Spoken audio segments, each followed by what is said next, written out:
I come from an era where somebody's not going to punk me. Nobody's going to disrespect me or make me feel weak or soft or make me back down. That's a certain mentality.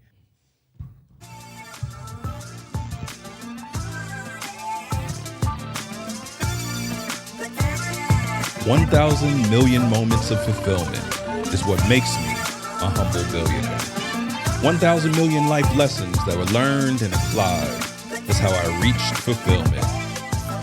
Allow me to share some of those life lesson stories with you.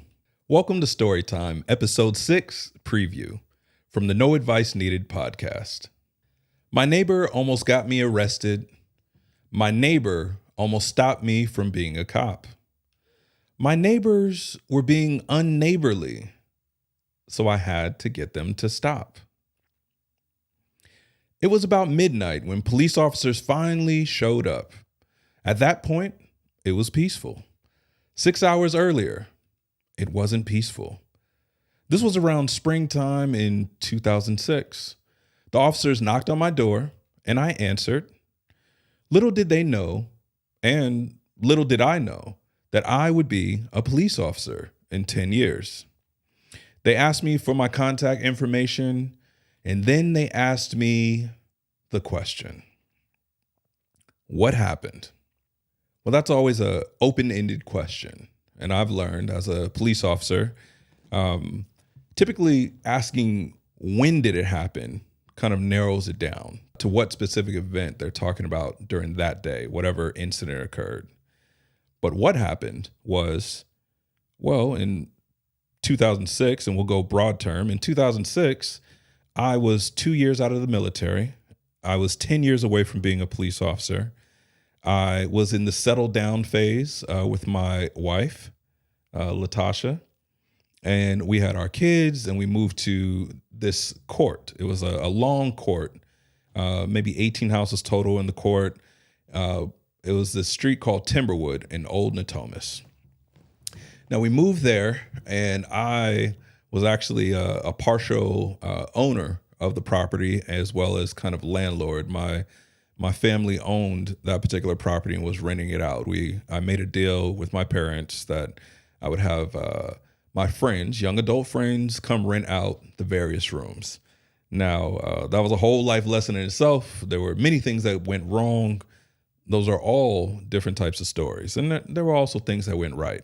But at that point, Tasha and I, we decided to move our family. At that time, it was me, her, and our two little girls. We all moved there together. We all had, our daughter shared a room and we shared a room. And then we had 2 or 3 roommates. So anyways, we are living there. And at first, you don't know when you have crazy neighbors. Nobody knows. Everything is just kind of up in the air. Hey, nice to meet you. We just moved in. I don't think we do the whole casserole or bringing food by or anything, at least in that neighborhood. That didn't happen. In fact, that's never happened. I've never had a neighbor bring me any food. So if my neighbors are listening, my current neighbors, maybe bring me some food. That would be nice. But what I did start to notice after we lived there for a little while, so it was me and my wife, we both had our own cars, so that's 2 cars. Then our 3 roommates, they all had their own cars. So that's 5 cars total in a 5-bedroom house with a 2-car garage and 2 spaces in the driveway for parking. Of course, there's space in the front yard on the front curb of the street. Now we had these neighbors that lived not next door to us, not right across the street from us, but across the street and maybe 2 houses over. And these particular neighbors, they were very peculiar, very strange group. Actually, the daughter of those neighbors, she was a young adult at this point, but I had actually met her in elementary school. She was one of the first people that I met. She was very nice. She introduced me or took me to my desk, and her mom used to work at the school and this whole thing. I had never met her parents before or her family, and little did I know they were strange. They were weird neighbors, strange neighbors, and eventually bad neighbors.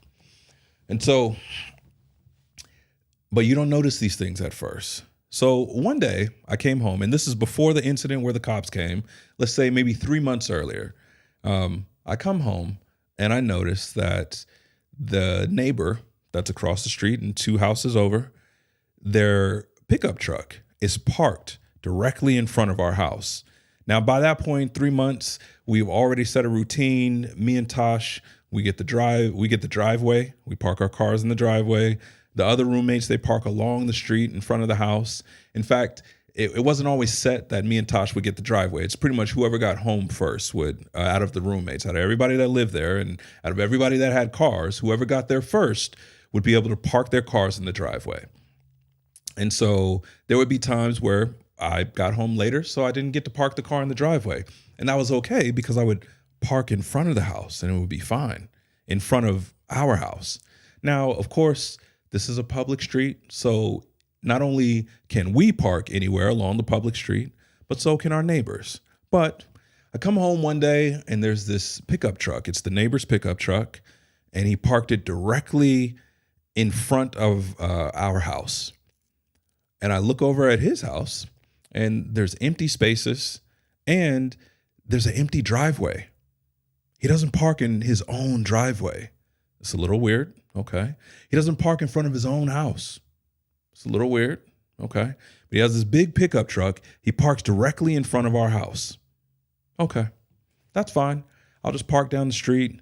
Sometimes it feels like, even though it was a suburb in California, felt like it was, big city, New York. There's going to be street sweepers. You got to move your car before it gets towed. This whole thing.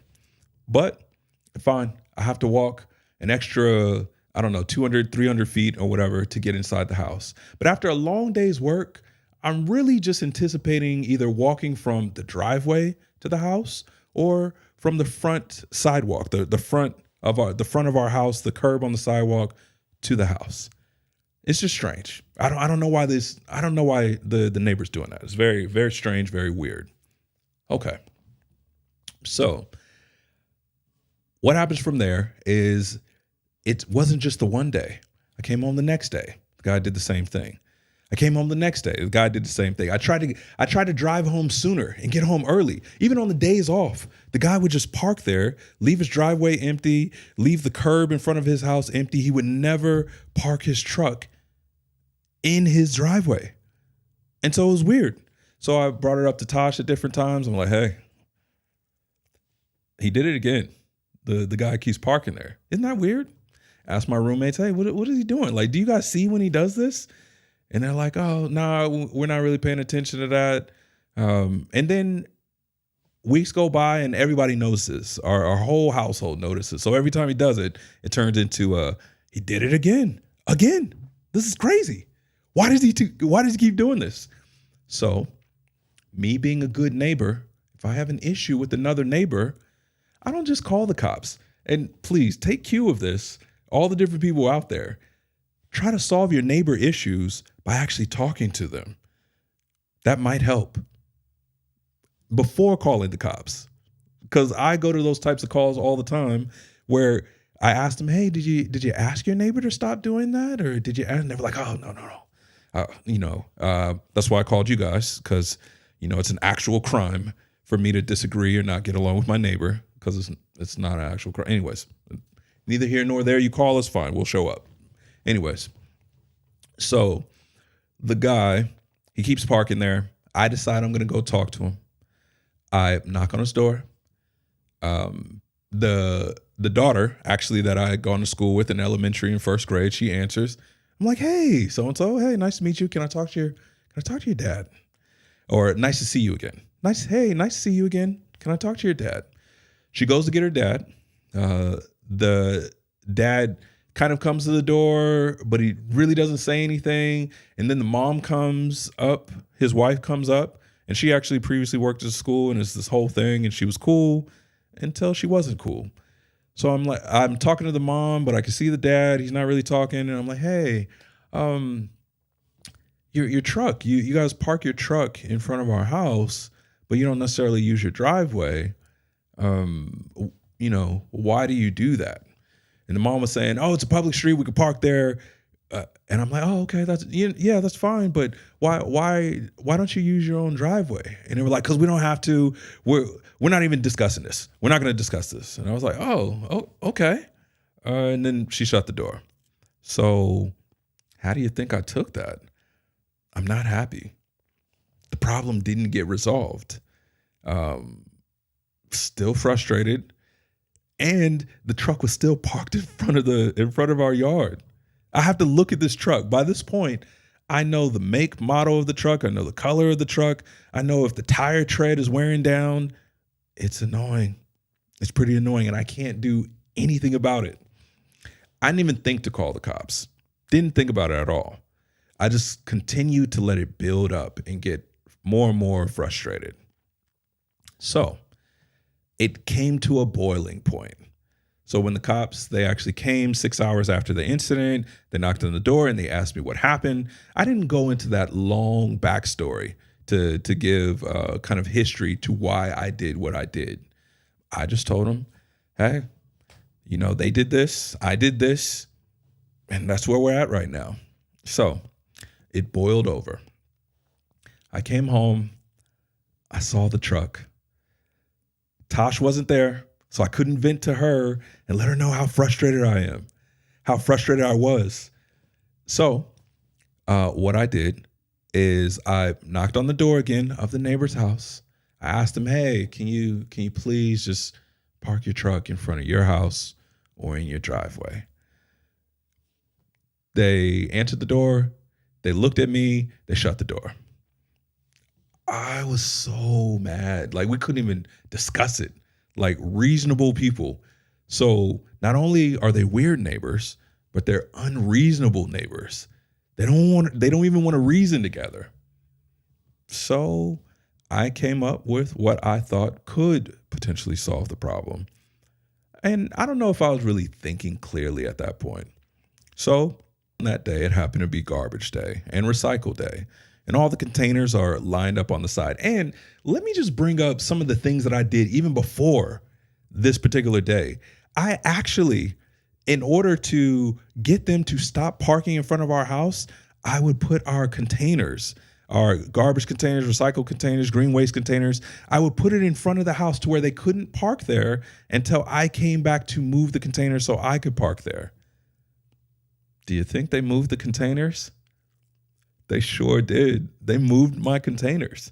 Now, I don't have any proof that they did, but they moved my containers and then they parked their vehicle right there. And they did that maybe 2 or 3 times leading up to me boiling over and doing what I did. So that was part of it. But it happened to be that particular day, I boiled over. It was recycle day. It was garbage day. All the containers were there. And what did I do? Well, I grabbed their garbage can. It was full. The next day was going to be garbage day. So the garbage cans were still full. The recycle containers were still full. I grabbed their garbage can, and it's a 40 gallon, 30 gallon. I don't recall how big it is, but the regular big size container. I slung the garbage all over their front yard. And then I threw the container. And then I grabbed their recycle container. I slung the recyclables all over the yard. And it was just there. The daughters, they came out of the house. They came screaming like, Dad, look what he's doing. Look what he's doing. I was so mad. And from there, now, where do you think their truck is parked while I'm doing all this? Yeah, it's parked in front of my house. So after doing all that, I slung all the things there, all the containers, it's all over the grass. I walked up to their truck. I jumped in the back of their truck and sat on the top of the cab. So my feet are in their truck bed and I'm sitting on top of their cab and I'm just waiting. I'm waiting for the cops to come to try to resolve this. I think I'm pretty sure that they haven't committed a crime and I haven't committed a crime, but I just expressed my frustration. slung all their garbage all over the place. Now, little did I know, once again, I didn't know that 10 years later I would want to be a cop. That was never in the plans. I wanted to be a rapper. That was it. I didn't know that this incident was potentially going to stop me from being a cop. How do you say? Well, let me continue. So I'm sitting in the back of the truck. My wife, she drives up into the court. There's only one way in and one way out. So she drives up. She sees me sitting on top of the cab and my feet in the bed. She sees all the garbage and the recyclables slung all over their yard. She gets out the car. She comes up to me. She walks up to me and she says, she's shaking her head. She's like, "What are you doing? What are you doing?" And I'm like, the truck is here. They parked the truck here. They moved the containers and they parked the truck here. I was so mad. I was shaking. She was like, "Why are you in their truck then?" I was so mad, bro. So she stayed there for a little bit. The neighbors keep coming out. They're calling the cops. The daughters are looking at me. The parent is looking at, or the mom is looking at me, and the dad, the neighbors, they're all just looking at me. The other neighbors around us, they don't even care. In fact, I think inside, even though they didn't come out, I think they're celebrating me like I'm king of the court or king of the street, because I just had a reaction, a response. I am defending the neighborhood from these weirdo neighbors. So Tosh looks at me and she's like, "Please stop. Please just get out the car. Please stop." I can't stop. I'm already committed. Like, what am I going to do? I'm going to get out the truck and go pick up their garbage and their recycles and go apologize? No, I'm not going to do that at all. But I'm going to stay there and wait for the cops. All right. I don't know at this point in time, because I'm not a cop, I don't know how priority calls of service work. Now I do. So I know that because that wasn't a crime in progress, because it wasn't a violent crime, because it wasn't a crime at all, it was more of a disturbance or a neighbor dispute or a civil matter. That goes from being a number one priority thing all the way to a number 6 or 7 or 8, depending on how busy your city is with actual violent crime. So I was waiting there for 30 minutes. I was waiting in that truck for an hour. And this is the evening time, but it's kind of springtime. It's kind of hot. I'm getting dehydrated. I'm a little hungry. And this is all after work. So I'm already tired and I'm angry. So maybe 2 hours go by. I'm staying strong, waiting for the cops. And if somebody tries to get me out this truck, it's going to be problems. I don't really think it was going to be anything violent, but I was trying to get my point across. Just move your truck. Bro, just move your truck. Just be a good neighbor and move your truck. And park in your empty driveway. It's empty. It's crazy. Doesn't make any sense at all. So by that point, my roommates come home and they're looking at me in the truck and they're like, "Josh, bro, what are you doing?" Like, Josh snapped. He just snapped on him. Okay, so maybe I spazzed out. I don't know, but I know that I just can't let anybody. So, and this is a part of what could have got me in trouble, and what has got me in trouble in the past is I come from an era where somebody's not going to punk me. Nobody's going to disrespect me or make me feel weak or soft or make me back down. That's a certain mentality, and that's just a mentality I grew up with. It's just one of those things.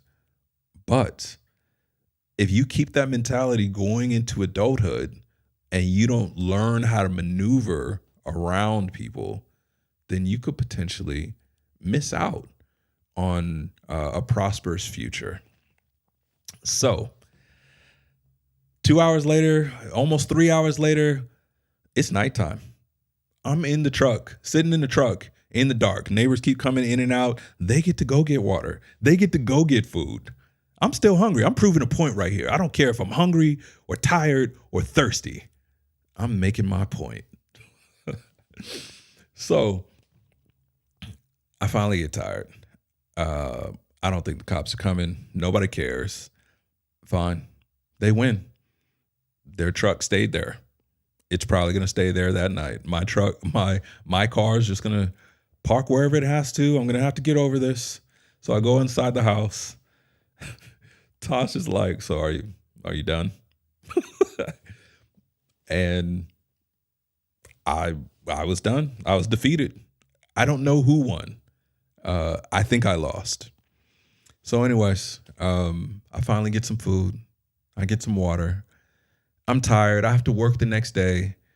I look silly to my kids. They're too young to even remember it, but I look silly to them. I'm sure if they do one day remember it, they're going to be like, Dad was dumb. That was stupid. So finally, 6 hours later, it's midnight. Police officers come. They ask me what happened. I tell them that part of what happened in that day. They look at me the same way that my wife looked at me. They look at me the same way that my roommates looked at me. They just shake their head and they say, sir, you can't do that. All right? This is just a warning. You can't do that. And I'm polite. I'm not even frustrated. I'm just like, all right, I get it. They can park in front of anybody's house that they want to. They're not parking in my driveway. If they were parking in my driveway, then it could be trespassing if I trespassed them. They didn't do a crime. And neither did I. So I got let off with a warning. I closed the door. I went to sleep.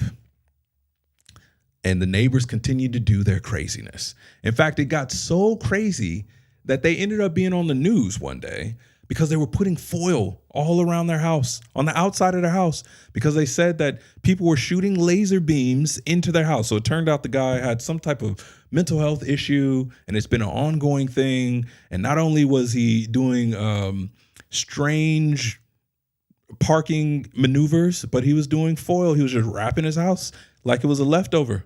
He was wrapping his house up like it was a pork chop, just putting foil around his house. Can't explain these types of things. And they were saying that they're suing the city because of cancer, and it's causing cancer, and they're using cell phones and all these things. So in hindsight, because he was dealing with a mental health kind of issues, various issues and behaviors, does that mean like I felt bad for what I did? And, maybe I should have gone a different route, or should have asked him like, hey, what's going on? Or how can I help? Maybe. But in that moment, and even now, is part of my pride saying, nah, bro, I'll sling your garbage and your recyclables and sit in the back of your truck every single day to get my point across. That's a thought. Probably wouldn't act on those things now that I'm more of a better example. And I want 1,000 million moments of fulfillment in life. That was unfulfilling. That wasn't good. That's not humble billionaire behavior. But it felt good throwing every piece of garbage on their yard, every recycle. It felt good jumping in the back of somebody. Anyways, it was wrong. It was wrong though. All right. So police officer said, you can't do that. They shook their heads and they left. So this is all over with. The neighbors, they still continue to do their strange stuff. Now, one day, I will say this, one day their car was parked in front of our front yard and somehow their tires got slashed. I came out the next morning, I saw like their tires were slashed or something like that. Now, I don't know who did it. Did that make me smile? Yeah, it did. Did they ever park in front of my house again? No, they didn't. But am I wrong for smiling at that? A little bit. Like I don't know what happened, but it's strange. But anyways, that particular incident, because they were bad neighbors, good evening, bad neighbor, right? Because they were bad neighbors, 10 years later, I'm interviewing to be a cop. And they ask in your background check, they ask, hey, do you have a criminal record? Have you ever had contact with the police? Have you ever been a suspect in a crime? They ask these specific questions. And my answers are no. Never been arrested. kept my nose clean, Marine Corps veteran, family man, youth pastor, went to Bible college, upstanding citizen, all those things. Never been arrested. Never been accused of crime, never been a suspect in a crime, never been contacted by the police. And you have to take this lie detector test. It's called a CVSA. It's almost like this voice lie detector test, and it can detect deception or things like that.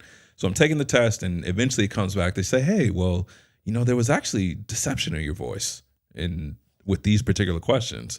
I was like, nah, I'm pretty sure the test is false on that part, because I haven't been arrested. I haven't done anything, blah, blah, blah. And they said, hey, well, actually, back here in 2006, it says you were a suspect in a vandalism crime. And I was like, what?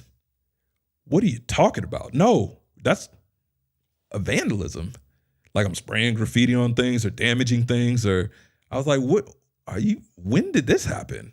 And they said 2006. It happened, at this time. We don't have the details of it all, but there's a report number tied to it. I was like, there's a report? A police report? And I thought back on it. I was like, the only time what? It was a warning. No. And then it clicked. I remembered the whole thing. And I was like, it was a warning. What are you talking about? A suspect? I was never told I was a suspect. I don't even remember being given a case number or anything, or a card or anything. So if that was the case from a police standpoint, because I'm a good police officer now, I should have been told, hey, you're going to be a suspect, or hey, you're going to be in this police report, or here's the report number. Now, I can't recall if they did that or not, probably because I was so angry and frustrated. Maybe they did, but it really felt like all it was a warning, and sir, you can't do that. And maybe it's because they didn't think anything was going to come of it, as long as it didn't happen again. So it was documented.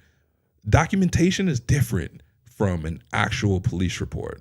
That's more formal. Anyways, so I can look up the report, and I can find the officers, and I can ask them about it now and be like, hey, you guys, probably could have did a little better job on this, or inform me, or maybe it was on my end. I don't know.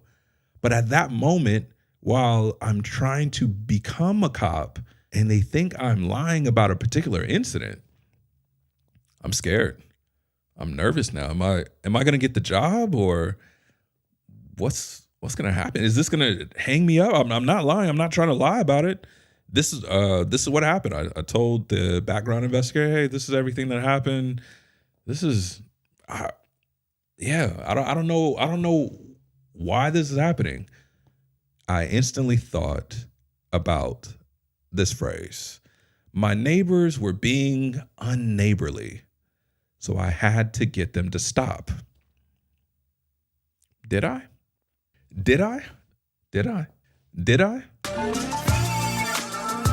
Based on this story, guess which aspect of life the next episode is about. Mental, physical, social, cultural, aspirational. Sincerely, John Joshua. 2 first names, no middle.